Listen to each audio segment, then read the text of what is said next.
बोलो जयकारा बोल मेरे श्री गुरु महाराज की जय। बोलो साचे दरबार की जय। जालू परमहंस जी महाराज की जय। ख्वाहिश दो तरह की होती है, मामूली व गैर मामूली। उसको मुनि जानकर काबिलियत के मुताबिक पूरा करते हैं। अहले इस्लाम में ये 70 तन माने गए हैं। मुनि को तेजस यानी अग्नि तत्व का पूरा इल्म होता है और वह उस पर कादिर होता है।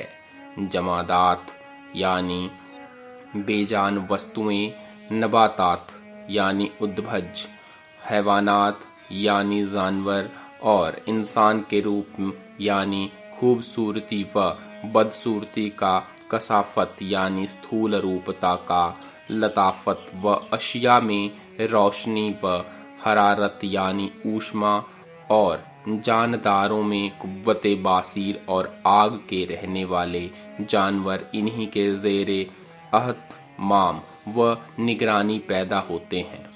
यह तरक्की पाकर ऋषि के दर्जा को पहुंचाते हैं। ऋषि गौस, ऋषि वेद मार्ग को जानते हैं और हस्बे ज़रूरत यानी आवश्यकता अनुसार उसका उपदेश करते हैं, ज्ञान देते हैं और उसके मुताबिक किताबें बनाते हैं, जिनको आर्षवाक यानी ऋषि का कलाम कहते हैं। ये 4 किस्म के होते हैं: मुताल्लिक कर्म, मुताल्लिक उपासना, मुताल्लिक ज्ञान, मुताल्लिक हर्ष। बहालत मजमू यानी सामूहिक रूप में। इन कलामों से इंसान संकल्प साधना के तरीके मालूम करके उन पर अमल करने से मंजिले मकसूद को पहुँचते हैं। ज़रूरत के मुताबिक किताबों को बहम पहुँचाते हैं और ज़रूरत न हो तो हटा देते हैं। इनको किताबों से रंज राहत यानी दुख सुख के असबाब यानी कारण व नीज़ यानी अन्य कवानीन नियम, कुदरत से मुखालिफत यानी विरोध व मुताबकत यानी अनुकूलता का इल्म होता है, जिससे इंसान मुखालिफत को तरक यानी त्याग कर और मुताकिद को इख्तियार करता है। गोया बंदगाने खुदा यानी प्रभु प्रेमियों के मुआमलात में ज़ाहिरन व बातीन अदलो इंसाफ फरमाते हैं। गौस की शनाख्त मशहूर है कि जब चाहें अपने ऐज़ा जुदा कर लेते हैं। ऋषि वायु तत्व की क्रिया को खूब जानता है और उस पर कादिर होता है। हवा के परिंदों को पैदा करता है। वायु का गुण स्पर्श यानी लम्स है, लिहाजा अशिया यानी पदार्थों में सख्ती व नरमी व जानवरों में कुव्वते लम्सा यानी स्पर्श शक्ति पैदा करना और कुल आलम को हरकत देना ऋषि के मुताल्लिक होता है। पृथ्वी, जल, तेजस व वायु की यकजाई व जुदागाना हालत को ऋषि बखूबी समझते हैं और जहाँ जिस तत्व की ज़रूरत होती है वहाँ उसकी तहरीक करते हैं। तरक्की पाकर ये महर्षि के मतबा को पहुँचते हैं।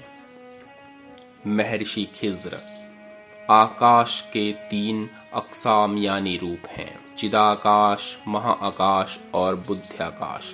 महर्षि का काम चिदाकाश में होता है। महर्षि शब्द शक्ति यानी आवाज़ की कुव्वत को बखूबी जानते हैं।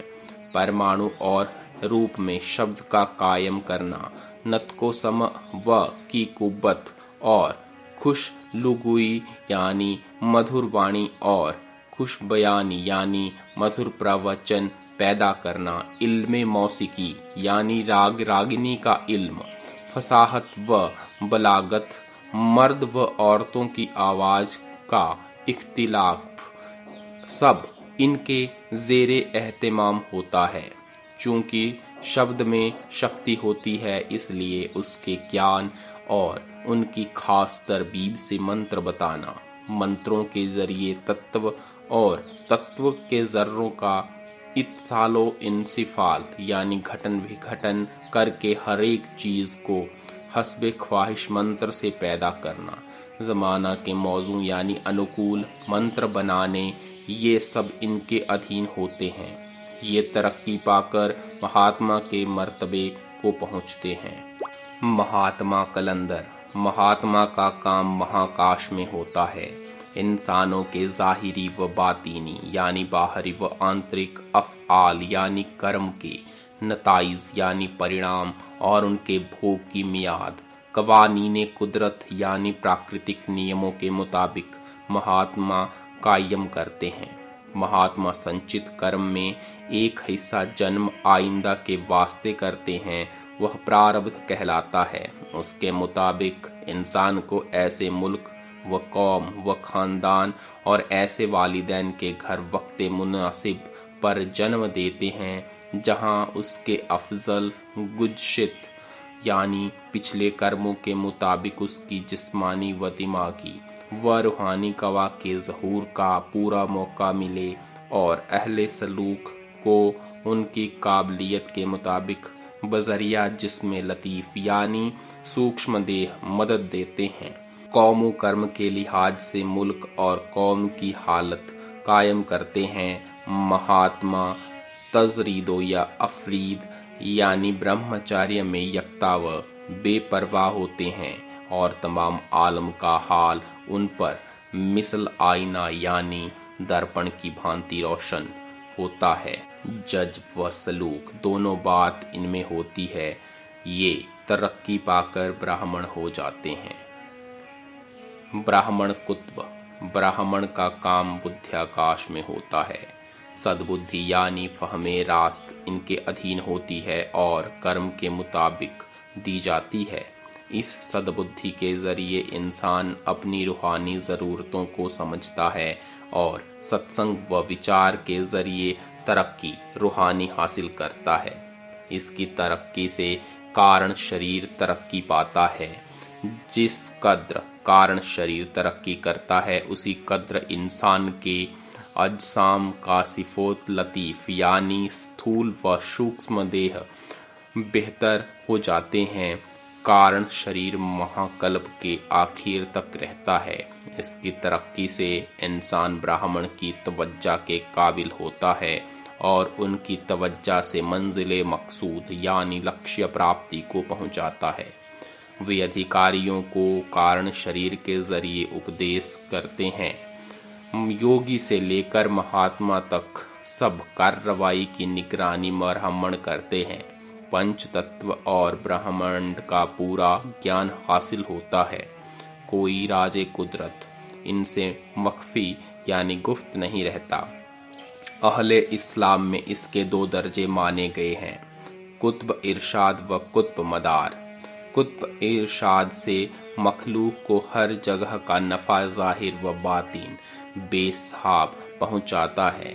कुतुब मदार वह है जो कि अपनी जगह से न हिले और बजाते खुद कामिल व अकमल हो। कुल मखलूकात अपने कामों में उनसे मदद चाहे, उनके बदन में किसी जगह नासूर साइल भी होता है। शास्त्रों में इन्हीं ब्राह्मणों की बुजुर्गी बयान की गई है। बोलो जयकारा बोल मेरे श्री परमहंस दयाल जी महाराज की जय। बोलो श्री गुरु महाराज की जय।